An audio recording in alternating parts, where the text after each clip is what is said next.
I'd go back to what George said earlier. I mean, you want a package that is widely appealing if you can have it be, right? Without, while still following your passion, while still being true to your vision. But ultimately, a project that works maybe for a US audience only, you won't be able to finance through the traditional independent finance pre sale model, right? What we look for at AGC, we get maybe 500 scripts or projects a year. That's on the film side, right? We get more on our scripted television side. We have unscripted projects.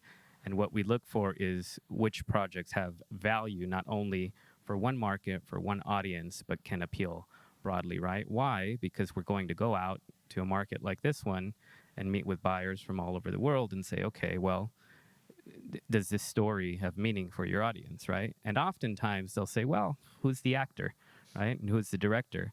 And so the story should have some appeal so that when you ask yourself the question, who's going to direct this? It's not who I want to direct this. It's if I ask that person, is this the movie they want to make? They'd say yes, right? So is it a director friendly script? Is it something that tells a story in a meaningful way, right? And then when you think about the rest of the package with the actors, you think, oh, I'd like to see name your A-list in this role, but is the role written in such a way that it's actually going to let them reach peaks of acting that they haven't done yet in their career? So I'm going off a little bit on a tangent, but it's to say that horror works because it translates everywhere, right, around the world, right? It doesn't need to be a very specific type of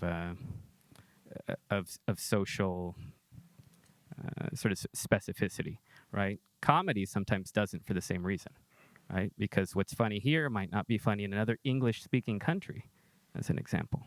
And horror can cost less, I guess, and you don't need top, A-list stars all the time, right, to make it work. Usually you can scare people no matter who it is.